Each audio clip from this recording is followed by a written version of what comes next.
भगवद गीता के 18 अध्याय हैं और यह संस्कृत में परमात्मा द्वारा दी गई थी। समय के साथ संस्कृत भाषा रोजमर्रा की जिंदगी से निकल गई और यह ज्ञान मनुष्य से दूर हो गया। समय समय पर श्रीमद् भगवद गीता का साधारण अक्षरों में अनुवाद किया गया।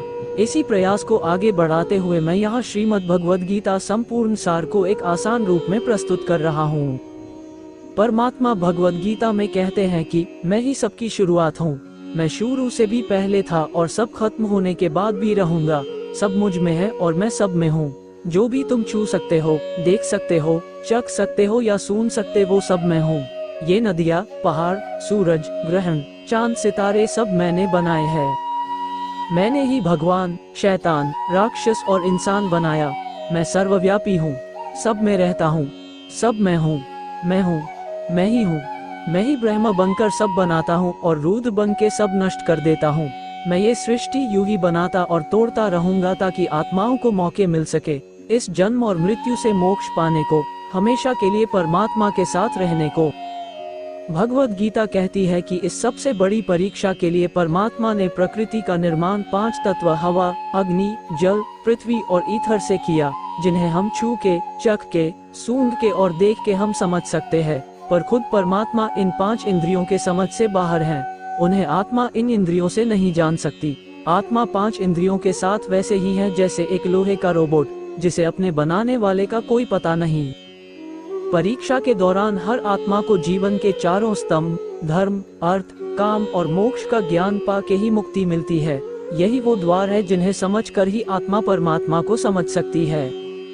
पहला द्वार धर्म का है और शेर इसका प्रतीक है। धर्म वही है जो गीता में लिखा हुआ है।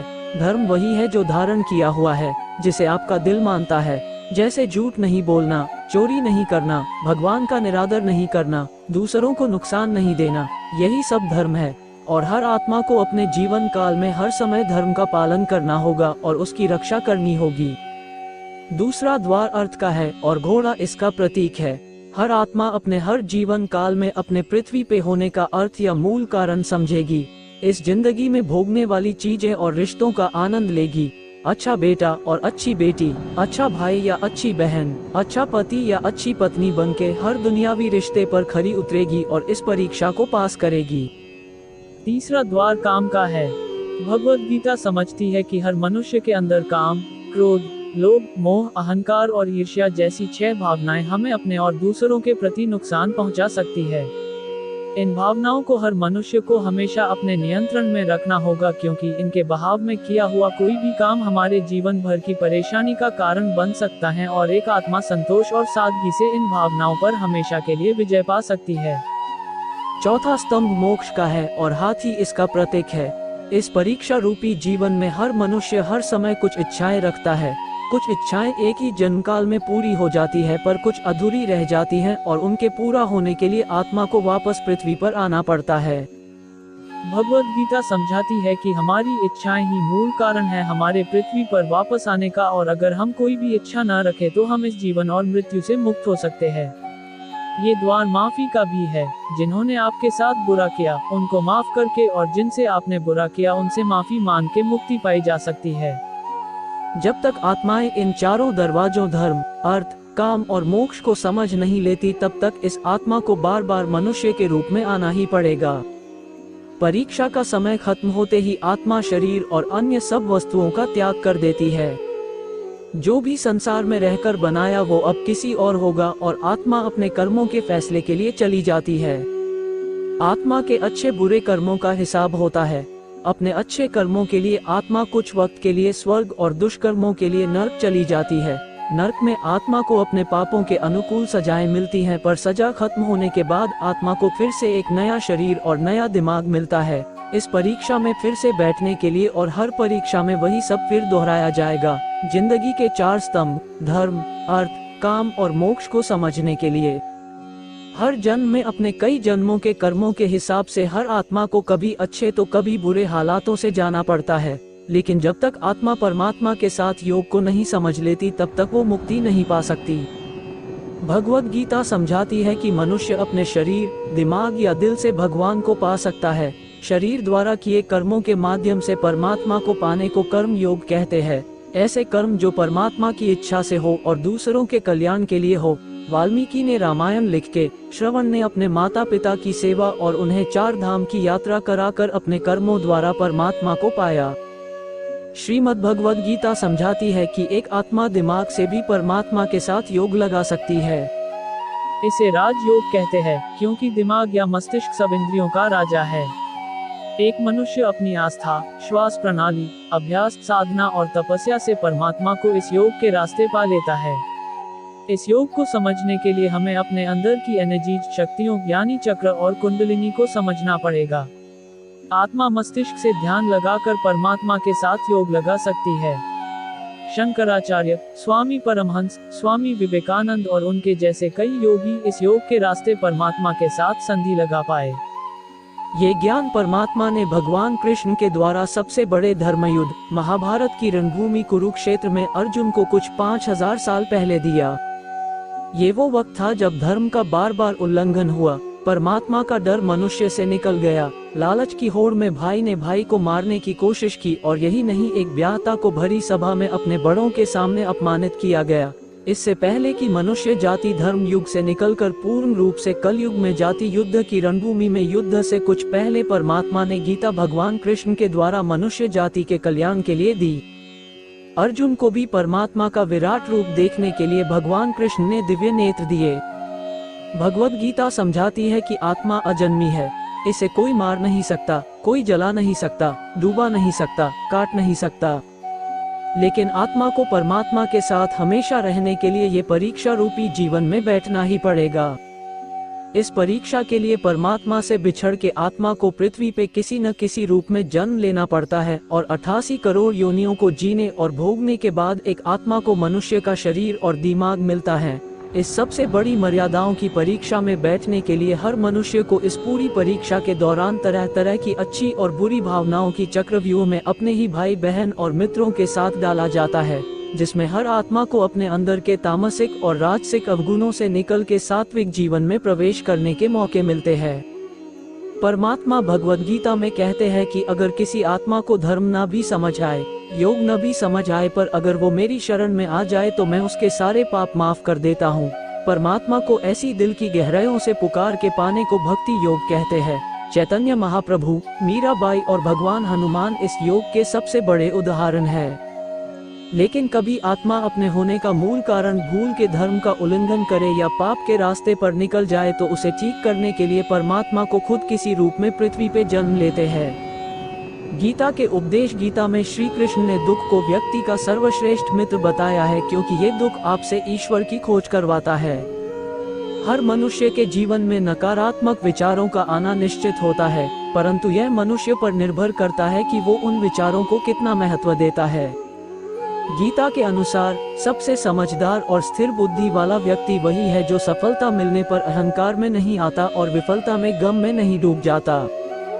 श्री कृष्ण कहते हैं कि केवल डरपोक और कमजोर ही चीजों को भाग्य पर छोड़ते हैं, लेकिन जो मजबूत और खुद पर भरोसा करने वाले होते हैं वे कभी भी नियति या भाग्य पर निर्भर नहीं करते। गीता के अनुसार सिर्फ दिखावे के लिए अच्छा मत बनो, वो परमात्मा आपको बाहर से नहीं बल्कि भीतर से भी जानता है। किसी के साथ चलने से ना तो कोई खुशी मिलती है और ना ही लक्ष्य, इसलिए मनुष्य को सदैव अपने कर्मों पर विश्वास करते हुए अकेले चलते रहना चाहिए। किसी का अच्छा ना कर सको तो बुरा भी मत करना, क्योंकि दुनिया कमजोर है लेकिन दुनिया बनाने वाला नहीं। यदि कोई व्यक्ति विश्वास के साथ इच्छित वस्तु को लेकर नित्य चिंतन करता है तो वो जो चाहे वो बन सकता है। सच्चा धर्म ये है कि जिन बातों को इंसान अपने लिए अच्छा नहीं समझता उन्हें दूसरों के लिए भी प्रयोग ना करे। कोई भी व्यक्ति अपने विश्वास से बनता है, वो जैसा विश्वास करता है उसी अनुरूप बन जाता है। गीता में श्री कृष्ण ने दुख को व्यक्ति का सर्वश्रेष्ठ मित्र बताया है, क्योंकि ये दुख आपसे ईश्वर की खोज करवाता है। हर मनुष्य के जीवन में नकारात्मक विचारों का आना निश्चित होता है, परंतु यह मनुष्य पर निर्भर करता है कि वो उन विचारों को कितना महत्व देता है। गीता के अनुसार सबसे समझदार और स्थिर बुद्धि वाला व्यक्ति वही है जो सफलता मिलने पर अहंकार में नहीं आता और विफलता में गम में नहीं डूब जाता। श्री कृष्ण कहते हैं कि केवल डरपोक और कमजोर ही चीजों को भाग्य पर छोड़ते हैं, लेकिन जो मजबूत और खुद पर भरोसा करने वाले होते हैं वे कभी भी नियति या भाग्य पर निर्भर नहीं करते। गीता के अनुसार सिर्फ दिखावे के लिए अच्छा मत बनो, वो परमात्मा आपको बाहर से नहीं बल्कि भीतर से भी जानता है। किसी के साथ चलने से ना तो कोई खुशी मिलती है और ना ही लक्ष्य, इसलिए मनुष्य को सदैव अपने कर्मों पर विश्वास करते हुए अकेले चलते रहना चाहिए। मन अशांत है और उसे नियंत्रित करना कठिन है, लेकिन अभ्यास से इसे वश में किया जा सकता है। मेरे लिए समस्त प्राणी समान हैं, ना तो कोई मुझे अत्यधिक प्रिय है और ना ही कम, लेकिन जो मेरी भक्ति पूरे मन से करते हैं मैं सदैव आवश्यकता पड़ने पर उनके काम आता हूँ। मन की शांति से बढ़कर इस संसार में कोई भी संपत्ति नहीं है। जो मनुष्य फल की इच्छा का त्याग करके केवल कर्म पर ध्यान देता है वो अवश्य ही जीवन में सफल होता है। कोई भी इंसान जन्म से नहीं बल्कि अपने कर्मों से महान बनता है। अपना, पराया, छोटा, बड़ा इत्यादि को भूलकर यह जानो कि यह सब तुम्हारा है और तुम प्रति एक के हो। बिना फल की कामनाएं ही सच्चा कर्म है। ईश्वर चरण में हो समर्पण वही केवल धर्म है। जो व्यक्ति क्रोध करता है उसके मन में भ्रम पैदा होता है, जिससे उसका बौद्धिक तर्क नष्ट हो जाता है और तभी व्यक्ति का धीरे धीरे पतन होने लगता है। गीता में लिखा है, जब इंसान की जरूरत बदल जाती है तब इंसान के बात करने का तरीका बदल जाता है। इस संपूर्ण संसार में अपकीर्ति मृत्यु से भी अधिक खराब होती है। सदैव संदेह करने वाले व्यक्ति के लिए प्रसन्नता न इस लोक में है न ही कहीं और। जीवन में सफलता का ताला दो चाबियों से खुलता है, एक कठिन परिश्रम और दूसरा दृढ़ संकल्प। परिवर्तन ही तो संसार का नियम है। जिसे तुम मृत्यु समझते हो वही तो एक नया जीवन है। इस संसार में तुम एक ही क्षण में करोड़ों के स्वामी बन जाते हो तो वही दूसरे सर दरिद्र भी बन जाते हो। मेरा तेरा, छोटा बड़ा, अपना पराया, इन सब चीजों को अपने मन से निकाल दो तो फिर सब कुछ तुम्हारा है। तुम इन सब के हो। ये शरीर भी तुम्हारा नहीं है, नहीं तुम इस शरीर के हो। यह अग्नि, जल, वायु, पृथ्वी, आकाश इन सब चीजों से मिलकर शरीर बना है। आखिरकार इन सब में ही मिल जाएगा, लेकिन यह आत्मा स्थिर है। मनुष्य को अपने धर्म के अनुसार कर्म करना चाहिए। जैसे विद्यार्थी का धर्म विद्या प्राप्त करना, सैनिक का धर्म देश की रक्षा करना आदि। जिस मानव का जो कर्तव्य है उसे वो कर्तव्य पूर्ण करना चाहिए। मैं सभी प्राणियों को एक समान रूप से देखता हूँ। मेरे लिए ना कोई कम प्रिय है ना ही ज्यादा, लेकिन जो मनुष्य मेरी प्रेम पूर्वक आराधना करते हैं वो मेरे भीतर रहते हैं और मैं उनके जीवन में आता हूँ। तुम्हारा क्या गया जो तुम रोते हो? तुम क्या लाए थे जो तुमने खो दिया? तुमने क्या पैदा किया था जो नष्ट हो गया? तुमने जो लिया यहीं से लिया, जो दिया यहीं पर दिया। जो आज तुम्हारा है कल किसी और का होगा, क्योंकि परिवर्तन ही संसार का नियम है। जो मनुष्य जिस प्रकार से ईश्वर का स्मरण करता है उसी के अनुसार ईश्वर उसे फल देते हैं। कंस ने श्री कृष्ण को सदैव मृत्यु के लिए स्मरण किया तो श्री कृष्ण ने भी कंस को मृत्यु प्रदान की। अतः परमात्मा को उसी रूप में स्मरण करना चाहिए जिस रूप में मानव उन्हें पाना चाहता है। जो लोग भक्ति में श्रद्धा नहीं रखते वे मुझे पा नहीं सकते, अतः वे इस दुनिया में जन्म मृत्यु के रास्ते पर वापस आते रहते हैं। मैं धरती की मधुर सुगंध हूँ, मैं अग्नि की ऊष्मा हूँ। सभी जीवित प्राणियों का जीवन और सन्यासियों का आत्म संयम भी मैं ही हूँ। वो जो सभी इच्छाएं त्याग देता है और मैं और मेरा की लालसा और भावना से मुक्त हो जाता है उसे शांति प्राप्त होती है। मेरे लिए ना कोई घृणित है ना प्रिय, किंतु जो व्यक्ति भक्ति के साथ मेरी पूजा करते हैं वो मेरे साथ हैं और मैं भी उनके साथ हूँ। मनुष्य को जीवन की चुनौतियों से भागना नहीं चाहिए और न ही भाग्य और ईश्वर की इच्छा जैसे बहानों का प्रयोग करना चाहिए। सफलता जिस ताले में बंद रहती है वो दो चाबियों से खुलती है, एक कठिन परिश्रम और दूसरा दृढ़ संकल्प। मैं भूतकाल, वर्तमान और भविष्य काल के सभी जीवों को जानता हूँ, लेकिन वास्तविकता में मुझे कोई नहीं जानता है। जो दान कर्तव्य समझकर बिना किसी संकोच के किसी जरूरतमंद व्यक्ति को दिया जाए वह सात्विक माना जाता है। आप कितने भी अच्छे कर्म कर लो, लेकिन समाज आपके बुरे कार्यों को ही सदैव याद रखता है। इसलिए लोग क्या कहेंगे ये सोचने से बेहतर है कि आप अपना कर्म करें। जन्म लेने वाले के लिए मृत्यु उसी प्रकार निश्चित है जितना कि मरने वाले के लिए जन्म लेना, इसलिए इस विषय पर शोक मनाना व्यर्थ है। गीता में कहा गया है, जो इंसान किसी की कमी को पूरी करता है वो सही अर्थों में महान होता है। तुम्हारे साथ जो हुआ वो अच्छा हुआ, जो हो रहा है वो भी अच्छा है, और जो होगा वो भी अच्छा होगा। गीता के अनुसार जिंदगी में हम कितने सही हैं और कितने गलत हैं ये केवल दो लोग जानते हैं, एक परमात्मा और दूसरी हमारी अंतरात्मा। व्यक्ति अपने कर्मों को नहीं छोड़ सकता है।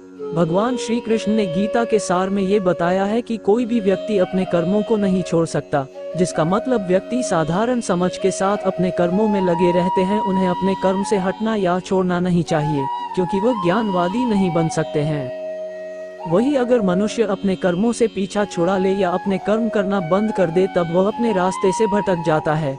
संसार का नियम है जिसके मुताबिक मनुष्य को अपने कर्मों को करते रहना होगा। जो व्यक्ति अपने कर्मों से बचना चाहता है या वह अपने कर्म को करना बंद कर देता है, ऐसी परिस्थिति में वह मनुष्य मन ही मन में डूबता जाता है, अर्थात जिस व्यक्ति का जो स्वभाव होता है वो उसी के मुताबिक अपने कर्मों को करता है। मनुष्य को देखने का नजरिया। गीता के सार में मनुष्य के देखने के नजरिए के बारे में भी कुछ बातें बताई गई है। इसमें लिखा गया है, जो व्यक्ति ज्ञान को और कर्मों को एक रूप से देखता है उस व्यक्ति का नजरिया सही है। अज्ञानी पुरुष के पास ज्ञान नहीं होता, इसी वजह से वो हर किसी भी चीज को गलत नजर से ही देखते हैं। इंसान को अपने मन को काबू में रखना चाहिए। गीता के सार में ऐसे मनुष्य के बारे में भी बताया गया है, जो मनुष्य अपने को मन को काबू में नहीं रख पाते। ऐसे लोग का मन इधर से उधर भटकता रहता है। ऐसे मनुष्य का मन उनके लिए शत्रु के समान काम करता है, क्योंकि मन व्यक्ति के मस्तिष्क पर बहुत गहरा प्रभाव डालता है। जब मनुष्य का मन स्थिर रहता है तो वो व्यक्ति भी सही तरीके से अपना काम करता है। खुद का आकलन करें। गीता के सार में ये भी बताया गया है कि मनुष्य को सबसे पहले अपनी खुद का आकलन मतलब खुद के बारे में जान लेना चाहिए। खुद की काबिलियत और क्षमता को जानना ही मनुष्य को आत्मज्ञान की प्राप्ति करा सकता है। जब तक मनुष्य खुद के बारे में जान नहीं लेगा, तब तक उस मनुष्य का उद्धार नहीं हो सकता। मनुष्य को खुद पर विश्वास करना चाहिए। श्री भगवत गीता में श्री कृष्ण ने ये भी बताया है कि हर एक मनुष्य को अपने आप पर पूरा भरोसा करना चाहिए, क्योंकि जो लोग खुद पर विश्वास करते हैं वो अवश्य ही सफलता प्राप्त करते हैं। ऐसा भी बताया जाता है कि जो व्यक्ति जैसा विश्वास करता है आखिरकार वैसा ही बन जाता है। अच्छे कर्म करें और फल की इच्छा ना करें। जो मनुष्य अपना कर्म नहीं करते हैं और पहले से ही अपने कर्म का परिणाम के बारे में सोचने लगते हैं, ऐसे लोगों के लिए गीता का ये सार बड़ी सीख देने वाला साबित हो सकता है। भगवान श्री कृष्ण ने इस उपदेश में ये बताया है कि मनुष्य को कर्मों को करते रहना चाहिए और यह नहीं सोचना चाहिए कि इस कर्म का क्या परिणाम उनको प्राप्त होगा, क्योंकि कर्म का फल तो हर एक इंसान को मिलता ही है। इसलिए मनुष्य को चिंता न करके अपने कर्मों पर ध्यान देना चाहिए। ऐसा करने पर वह अपने किसी भी काम को सच्चे मन से करते हुए नजर आएंगे। मनुष्य की इंद्रियों का संयम ही कर्म और ज्ञान का निचोड़ है। मनुष्य के जीवन में सुख दुख दोनों ही स्थिति का अनुभव होता रहता है। सुख की स्थिति में मनुष्य ज्यादा ही प्रसन्न हो जाता है, तो वही दुख की स्थिति में मनुष्य निराशा महसूस करता है। इसलिए सुख और दुख दोनों ही स्थिति में मनुष्य को अपने मन पर काबू रखकर उसे स्थिर रखना ही योग कहलाता है। जब कोई भी मनुष्य सांसारिक इच्छाओं को त्याग करके फल की चिंता ना करे, अपने कर्मों को करता है, तो उसी स्थिति को मनुष्य योग में स्थित कहलाता है। जो मनुष्य अपने मन को काबू में कर लेता है, वह मनुष्य का मन ही उसका सच्चा मित्र बन जाता है।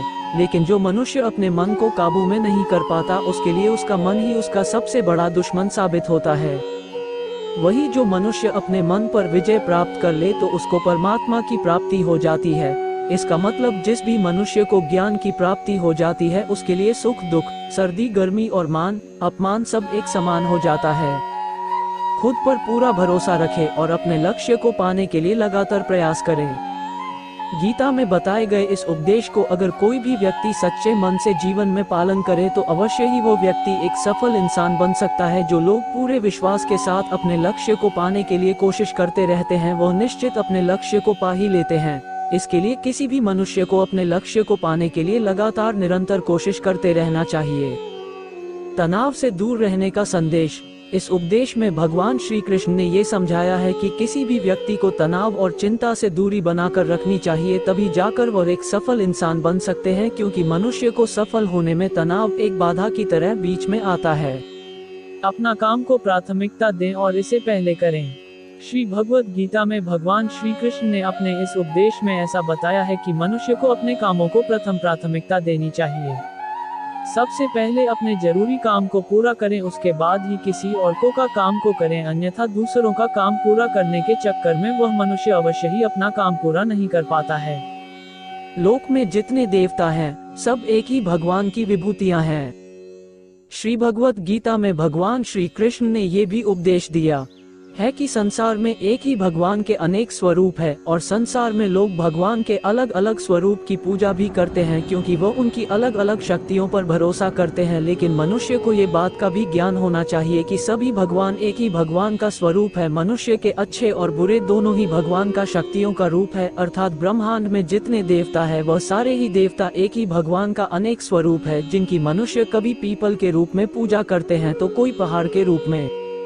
भगवान अनगिनत है जिनका कोई अंत नहीं है, लेकिन मनुष्य अपनी अपनी आस्था के अनुसार अपने देवी देवताओं की पूजा करते हैं। लेकिन सत्य यह है कि सारे देवी देवता है एक ही भगवान का स्वरूप है। जो लोग भगवान का सच्चे मन से ध्यान लगाते हैं वो पूर्ण सिद्ध योगी माने जाते हैं। भगवत गीता सार में भगवान श्री कृष्ण ने ऐसा भी कुछ बताया है कि मनुष्य अगर सच्चे मन से भगवान की पूजा आराधना करते हैं, अपना पूरा ध्यान सच्चे मन से भगवान की ओर लगाते हैं, तो उन लोगों को अवश्य ही सिद्धि की प्राप्ति होती है। ऐसा भी बताया जाता है कि जो मनुष्य अपने शरीर के सभी इंद्रियों पर काबू पा लेता है और सुख और दुख सभी परिस्थितियों में समान भाव से रहता है और संसार के सभी प्राणियों के हित में लगा रहता है, ऐसे मनुष्य को ईश्वर की कृपा हमेशा बनी रहती है। अपने काम को मन लगाकर करें और अपने काम में खुशी खोजें। जो मनुष्य अपने सभी काम में मन लगाकर अपना कार्य करते हैं और वह छोटे से छोटे कार्यों में भी खुशी ढूंढ ही लेते हैं, वह लोग निश्चित ही अंत में सफलता प्राप्त करते हैं। वहीं दूसरी तरफ ऐसे मनुष्य भी होते हैं जो अपने काम को बस एक बोझ समझकर बस पूरा कर देना चाहते हैं और अपने किसी भी काम को पूरा सही ढंग से नहीं करते हैं, तो ऐसे मनुष्य हमेशा ही अपने जीवन में पीछे रह जाते हैं। किसी भी तरह की अधिकता इंसान के लिए बन सकती है बड़ा खतरा। भगवत गीता में भगवान श्री कृष्ण ने ये बताया है, मनुष्य के लिए किसी भी चीज की अधिकता उनके लिए हानिकारक साबित हो सकती है। ये किसी भी प्रकार की अधिकता हो सकती है, कड़वाहट हो या फिर मधुरता, खुशी हो या गम। हमें कभी भी किसी भी चीज की अति करना हमारे लिए नुकसानदायक साबित हो सकती है। जीवन में संतुलन बनाए रखना है बहुत जरूरी है। जब तक मनुष्य अपने जीवन में संतुलन नहीं बनाएगा तब तक मनुष्य अपने जीवन को खुशी से व्यतीत नहीं कर सकता। इसलिए मनुष्य को अपने जीवन में किसी भी चीज को ज्यादा करने से बचना चाहिए और जीवन में संतुलन बनाकर रख सही है। स्वार्थी नहीं बने। भगवान श्री कृष्ण ने गीता सार के माध्यम से एक बहुत बड़ी ज्ञान की बात कही है। जो मनुष्य बहुत मतलबी होते हैं और उनको बस अपने मतलब से मतलब होता है और वह अपना मतलब पूरा करने के लिए कुछ भी कर सकते हैं, उन लोगों का कभी भी भला नहीं होता। आपको ये बात भी बता दे, मनुष्य का स्वार्थ उसे अन्य लोगों से दूर ले जाकर उसे नकारात्मक स्थिति और ले जाता है, जिससे वो व्यक्ति संसार में अकेला रह जाता है। वही गीता में ये भी कहा गया है कि एक स्वार्थी व्यक्ति शीशे में फैले धूल की तरह होता है, जिसकी वजह से वो व्यक्ति अपना सही प्रतिबिंब कभी देख नहीं पाता। इसलिए किसी भी व्यक्ति को अगर जीवन में खुशी पूर्वक अपना जीवन व्यतीत करना हो तो अपने स्वार्थ को कभी भी अपने पास नहीं आने दे, क्योंकि एक स्वार्थी मनुष्य दोस्ती में भी अपना स्वार्थ निकालने की कोशिश करता रहता है। इसलिए जीवन में ऐसा मनुष्य बने जो अपने साथ साथ लोगों की भलाई के बारे में भी सोचे, तभी जाकर वह मनुष्य एक सफल और खुशी पूर्वक अपना जीवन व्यतीत करता हुआ नजर आता है। ईश्वर हमेशा मनुष्य का साथ देता है। ईश्वर हमेशा ही अपने भक्तों का साथ देते रहते हैं। जो मनुष्य इस प्रभावशाली सत्य को मान लेता है तो उसका जीवन पूरी तरह से बदलता हुआ उसे महसूस होता है, क्योंकि संसार का निर्माण भगवान ने ही किया है और वही इस पूरे संसार को चला रहे हैं। इंसान तो बस एक कठपुतली है जो भगवान के इशारों पर चल रही है। इसलिए मनुष्य को कभी भी अपने भविष्य और वर्तमान की चिंता नहीं करनी चाहिए, क्योंकि भगवान उनकी हर एक विकट परिस्थिति में उनका साथ देते हैं और हमें मुश्किल से बाहर निकालते ही है। इसलिए हम सबको ईश्वर पर सदैव भरोसा रखना चाहिए। संदेह की आदत इंसान के दुख का कारण बनती है। भगवत गीता के इस सार में ऐसे मनुष्य के बारे में बताया गया है जो लोग सदैव ही हर एक परिस्थिति में सत्य पर संदेश की आदत रखते हैं और जरूरत से ज्यादा शक करते हैं। ऐसे लोगों के बारे में भगवान श्री कृष्ण ने ऐसा कहा है कि पूर्ण सत्य की खोज, ये हमेशा संदेह करना मनुष्य को दुख का कारण बनती है। शक करना एक ऐसी आदत है जो मजबूत से मजबूत रिश्ते को भी खतरे में डाल देती है। वही जिज्ञासा होना एक अलग बात है, लेकिन पूरी तरह से सत्य की खोज या फिर संदेह करना उसको दुख प्रदान करती है, और शक करने वाला इंसान कई पास अंत में पछतावा के अलावा कुछ भी नहीं रहता। महाभारत के युद्ध के दरमियान भगवान श्री कृष्ण द्वारा दिए गए गीता उपदेश को लोग अगर अपने जीवन में उतारे तो आप निश्चित ही जीवन में सफल हो सकते हैं। गीता सार के यह उपदेश एक सफल जीवन के निर्माण के लिए बेहद महत्वपूर्ण भूमिका निभाते हैं। अगर तुम शंका में ही डूबे रहते हो तो तुम्हारे रिश्ते की लंका बहुत जल्द जलने वाली है। जो व्यवहार आपको दूसरों से पसंद ना हो, ऐसा व्यवहार आप दूसरों के साथ भी ना करें। आप ही अपना मित्र और आप भी अपना शत्रु है, क्योंकि स्वयं का पतन और उद्धार दोनों आप निर्धारित करते हैं। याद रखना, अगर बुरे लोग सिर्फ समझाने से समझ जाते तो बांसुरी बजाने वाला भी कभी महाभारत होने नहीं देता। गीता में कहा गया है, जो इंसान किसी की कमी को पूरी करता है वो सही अर्थों में महान होता है। जब तक शरीर है तब तक कमजोरियां तो रहेगी ही, इसलिए कमजोरियों की चिंता छोड़ो और जो सही कर्म है उस पर अपना ध्यान लगाओ। किसी का अच्छा ना कर सको तो बुरा भी मत करना, क्योंकि दुनिया कमजोर है लेकिन दुनिया बनाने वाला नहीं। सच्चा धर्म ये है कि जिन बातों को इंसान अपने लिए अच्छा नहीं समझता उन्हें दूसरों के लिए भी प्रयोग ना करे। मन अशांत है और उसे नियंत्रित करना कठिन है, लेकिन अभ्यास से इसे वश में किया जा सकता है। मन की शांति से बढ़कर इस संसार में कोई भी संपत्ति नहीं है। कोई भी इंसान जन्म से नहीं बल्कि अपने कर्मों से महान बनता है। बिना फल की कामनाएं ही सच्चा कर्म है। ईश्वर चरण में हो समर्पण, वही केवल धर्म है। गीता में लिखा है, जब इंसान की जरूरत बदल जाती है तब इंसान के बात करने का तरीका बदल जाता है। चुप रहने से बड़ा कोई जवाब नहीं और माफ कर देने से बड़ी कोई सजा नहीं। सदैव संदेह करने वाले व्यक्ति के लिए प्रसन्नता न इस लोक में है न ही कहीं और। जो मन को नियंत्रित नहीं करते उनके लिए वो शत्रु के समान कार्य करता है। गीता में कहा गया है, कोई भी अपने कर्म से भाग नहीं सकता। कर्म का फल तो भुगतना ही पड़ता है। मनुष्य अपने विश्वास से निर्मित होता है। जैसा वह विश्वास करता है वैसा वो बन जाता है। जब इंसान अपने काम में आनंद खोज लेते हैं तब वे पूर्णता प्राप्त करते हैं। माफ करना और शांत रहना सीखिए, ऐसी ताकत बन जाओगे कि पहाड़ भी रास्ता देंगे।